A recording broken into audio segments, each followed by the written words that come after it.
respective arts teacher, Ma'am Remy. So, napakahalaga talaga yun na malaman natin or makilala natin yung mga national artists natin dito sa ating bansa. Kasi bakit? Baka magkaroon tayo ng motivation or inspiration na i-pursue yung mga meron tayong talents like sa arts. So, pagdating, tayo graduating na, okay? So, graduating na tayo, ating kambot na lang. Ayun, graduating na tayo, college na tayo. So,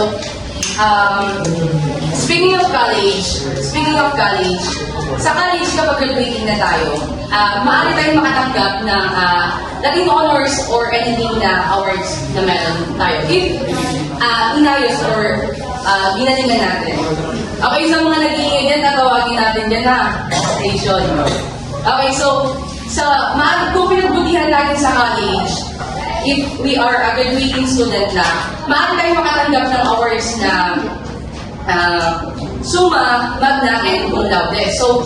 So of course, paano mo makukuha yung mga Latin honors na yun or award na yun if pasok ka ba sa qualifications? Okay, so according to Indeed.com, sabi dito, there is na currently nationwide standard for earning any of the Latin honors. So sabi dito, hindi pa na pareho yung requirements ng college sa pag nakakuha tayo ng Latin honors. So sabi dito, ayan.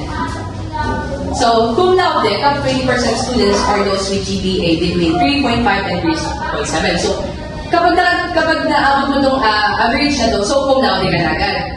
So, kapag ginalingan mo naman, talagang ginalingan mo, mag-magna cum laude ka. So, kapag earn ka or nakabot ka ng GPAs from 3.8 to 2.9, magna cum laude ka na. So, kapag ginalingan mo na, success ka na, ito na, so cum laude ka na. So, kapag natanggap mo yung, or kapag naka-earn ka ng GPA of 4.0 plus, summa cum laude ka na. Okay, so, ano bang topic natin ngayon? About sa mga national artists or sa mga arts na meron tayo. Okay. Ayan. So, we were going to talk about qualifications of GAMABA. Okay, first of all, ano nga ba yung GAMABA? Okay? So, GAMABA is a gawad sa malilikha ng bayan or National Living's Treasures.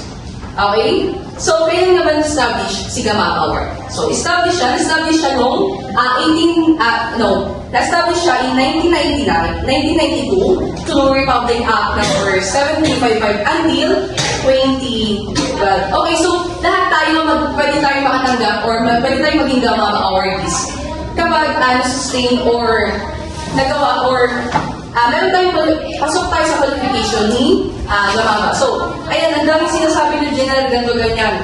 So, okay, pasok tayo sa qualification of GAMABA. Okay, ano ba yung qualifications ni GAMABA? So, we have 5 qualifications of GAMABAs for, okay, so first, cultural affiliation. Isa pa rin bang pakibasa ng cultural affiliation? He or she is an inhabitant of an indigenous or traditional cultural community anywhere in the Philippines that has preserved indigenous customs, beliefs, rituals, and traditions, and or has synthesized whatever external elements that have been. Ayan, thank you. O, hindi ba natapos? Base sa iyong pagkakaintindi, in your own understanding, ano yung naintindihan mo dito sa cultural affiliation na qualification ni GAMABA? Walang tama, walang mali. Just your understanding. Dapat yung sa qualification, dapat yung artist na yun is na yung words niya dapat na yes, kasali sa mga indigenous customs. Parang na-related siya sa cultural. Okay, tama yan. Okay, so tama naman, no? So, ang sinasabi ni cultural affiliation, so, dapat, isa sa mga qualification ni GAMABA is, dapat kasabi ka or katutubo ka na kasama ka sa indigenous traditional cultural community anywhere in the Philippines na na-preserve indigenous customs, belief, rituals, and traditions. So, and also, as represents whatever external elements that have influenced it. Okay, so may katanungan ba sa cultural affiliation? Wala. Magtatanong tayo pa may if we are a graduating student na, maaari tayong makatanggap ng awards na summa, magna, and cum laude. So of course, paano mo makukuha yung mga dating honors na yun or award na yun if pasok ka ba sa qualifications? Okay, so according to Indeed.com, sabi dito, there is na currently nationwide standard for earning any of the dating honors. So sabi dito, hindi pa na pareho yung requirements ng college sa pag nakakuha tayo ng dating honors. So sabi dito, ayan. So, cum laude, top 20% students are those with GPA between 3.5 and 3.7. So, kapag naabot mo itong average na to, so cum laude ka na agad.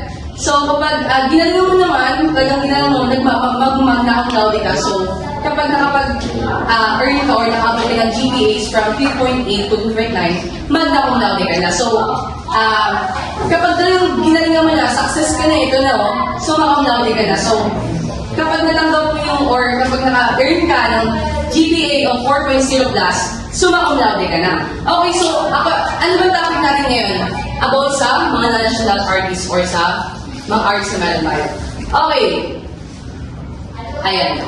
So, we were going to talk about qualifications of GAMABA. Okay, first of all, ano nga ba yung GAMABA? Okay? So, GAMABA is a gawad sa manlilikha ng bayan or National Living's Treasures. Okay? So, kailan nga ba na-establish si GAMABA Award? So, na-establish siya noong na-establish siya in 1992 to Republic Act number 7355 until 2012. Okay, so lahat tayo pwede tayong makatanggap or pwede tayong maging GAMABA awardees kapag na-sustain or nagawa or meron tayong pasok tayo sa qualification ni GAMABA. So, ayan, ang daming sinasabi ng general ganito ganyan. So, okay, pasok tayo sa qualification ng GAMABA. Okay, ano nga ba yung qualifications ni GAMABA? So, we have 5 qualifications of GAMABA for, okay, so first, cultural affiliation. Isa pa rin bang pakibasa ng cultural affiliation? He or she is an inhabitant of an indigenous or traditional cultural community anywhere in the Philippines that has preserved indigenous customs, beliefs, rituals, and traditions, and or has syncretized whatever external elements that have been introduced. Ayan, thank you. O, hindi ba natapos? Base sa inyong pagkakaintindi, in your own understanding, ano yung naintindihan mo dito sa cultural affiliation na qualification ni GAMABA? Walang tama, walang mali. Just your understanding. Yung namin, di ba, dapat yung sa qualification, dapat yung artist na yun is na yung words niya dapat na i-express sa mga Filipino customs. Parang na-related siya sa cultural Okay, tama yan. Okay, so tama naman, no? So, ang sinasabi ni cultural affiliation, so, dapat, kasi sa mga qualification ni GAMABA is, dapat kasapi ka or katutubo ka na kasama ka sa indigenous traditional cultural community anywhere in the Philippines na na-preserve indigenous customs, belief, rituals, and traditions. So, and also, as you explain external elements that have influenced it. Okay, so may katanungan ba sa cultural affiliation? Wala. Magtatanong tayo mamaya. Okay, so let's move on to second. The qualification ni GAMABA, cultural preservation. Okay, so pwede mo pakibasa or pwede mo pakibasa ng cultural. He or she must have engaged in a folk art tradition that has been in existence and documented for at least 50 years. Basta sa magkaintindi mo, understanding ko lang tama, walang mali. Kung ko lang yung opinion or understanding mo. Dapat na no, kung hindi siya sa folk tradition na 50 years yung Okay. So, tama naman, no? So, ang sinasabi ng pangalawang qualification ni GAMABA is kailangan is kabahagi or kasangkot ka sa tradisyon na nag-exist na nung 50 years ago pa. So, hindi dapat bababa ng 50 years ang pag-exist ng meron kayong traditional or tradition na meron kayo sa community nyo. Okay? Okay, so let's move on to the third qualification of Gama. Okay, so sa panglimang qualification ni Gama, knowledge transfer. Di ba basa yung kadulungan or karunungan? So, kasi bakit? Sa mundong ibabaw, may forever wala. Wala, di ba? So, mamamatay din tayo. Okay, hindi na lang sabay-sabay. Okay, so, sa knowledge transfer, habang nabubuhay tayo, and also, kailangan natin ma-transfer yung knowledge or kaalaman natin, di ba? Katulad ng mga teachers, kagaya ng mga Levi. Ayan, so, nag-aral siya ng ilang years sa pag-aaral ng Edo. And also, ayun, para may pasan yung mga katulungan or yung mga natutunan niya. So, ganun din si Gamaba. Isa rin sa mga hinahanap niya or qualification is yung knowledge transfer or may pasan natin yung katulungan natin sa mga kasabi natin sa ating community or sa mga indigenous. Ayan. And also, kapag naipasa natin yung mga karunungan or skills na meron tayo, parang nagbibigay na rin tayo ng legasiya sa larangan ng sining, di ba? Kasi, what if, di ba, bukas wala na tayo? So, pinaiiwan ka ng legasiya na, uy, naipasa ko itong karunungan ko dito sa taong ko, and also, mapapalawag din na yun or mapapalawag din na yun. Okay? Okay, so magtatanong tayo. Ayan, ano yung number 1? So, balilan pala yung qualification ng Gamaba. 5. Pwede mo bang pakisabi na yung mga yun? Hindi, yung mga naalala mo lang. Sa knowledge. Okay. Okay, sa number 1, babalik na tayo para may hindi na yung dalawa. Cultural tradition. Ano yung sabihin na ito? Si May daw. Sa Cebu Chino. Sige na, May. Malamit na to. Sige na lang. Tapos may ending.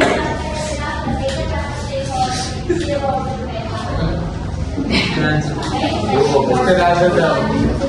May logos.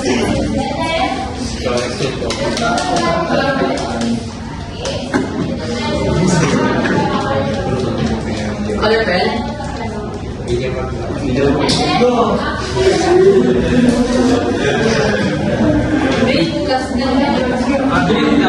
Yuli daw. Yan na. Nasa movie na kayo Yuli. Yuli, ano daw yung number 1? Yuli.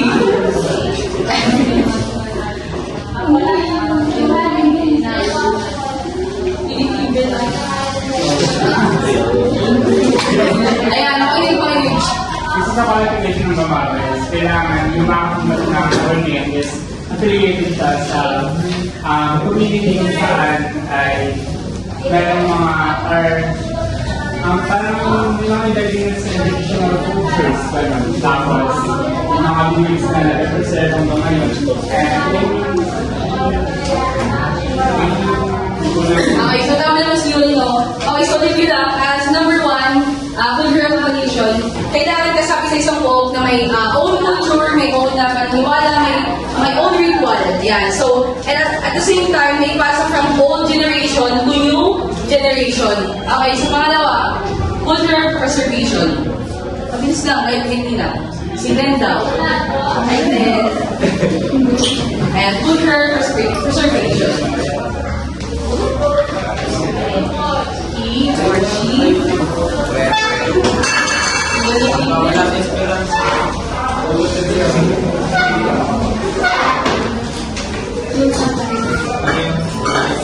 Ayan. Sa pagkakaintindi mo or understanding sa number 2. Dapat daw i-change siya sa mga work or tradition na nag-i-exist na document at parang na siya, document na siya for that 50 years or masaka. Okay, so tama naman yun sa cultural preservation. Kailangan nag-exist na siya or na-document na siya or documented na siya for at least 50 years. Pag 49 pa ba, Ligwak din. Okay?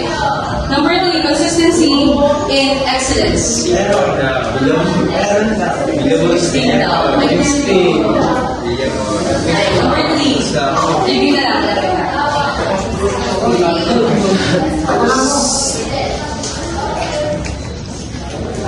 Dapat consistent siya sa paggawa ng mga words. And hindi dapat siya kumabaya sa paggawa ng mga words na...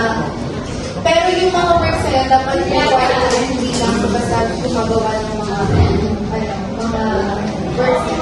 Ayan, exactly. Dapat hindi po makapalya. Ayan, tuloy-tuloy dapat. And also, may katuturan yung ginagawa niya.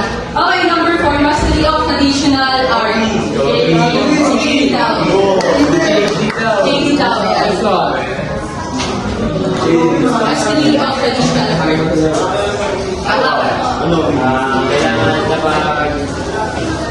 Kailangan magkakalimutan sa gawa pa, kailangan mayroong tanging na mastery para kailangan sarili ka sa ganitong ganitong bagay. Para kahit naman naman hindi ka, para naman hindi mag-ipag ka, parang ka-qualified sa'yo.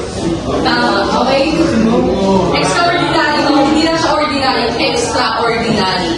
Okay, mastery. Talagang alam. Okay, number 5, last na to.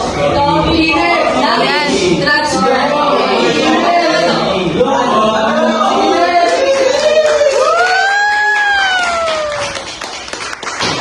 Lo, nagdadabog.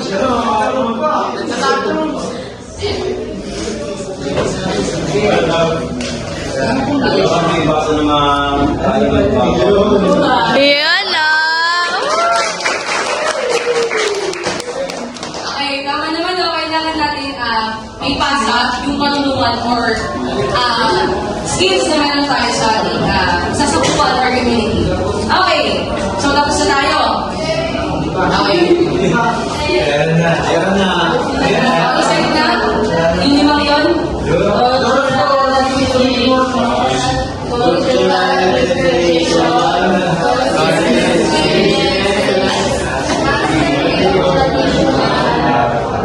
Knowledge, oh. Knowledge lang. Knowledge lang. Okay, so thank you sa mga nagano. Okay, ikaw, hindi ba ako, ano ba yung gumaba? Bukod sa gawad, Gawad na Manilika. gawad naman hindi ka ng bahay. Nakita niyo ba? Ano yung tsura doon? Ayan siya, oh. Ayan yung, wait naman yung,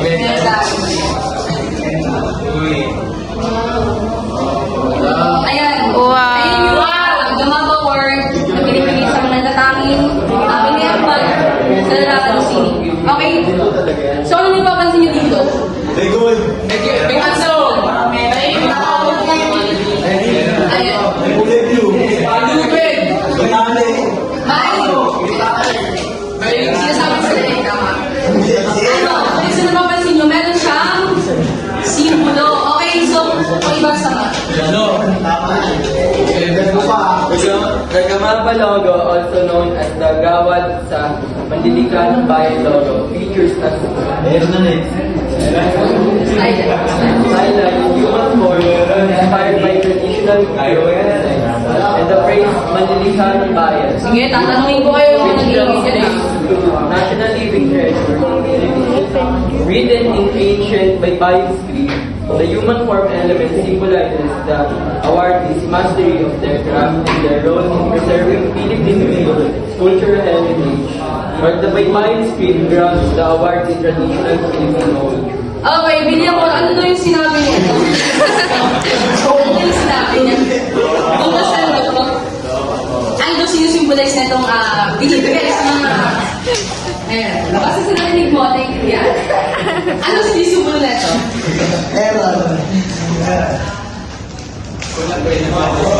Ayan. Ano sinusymbol?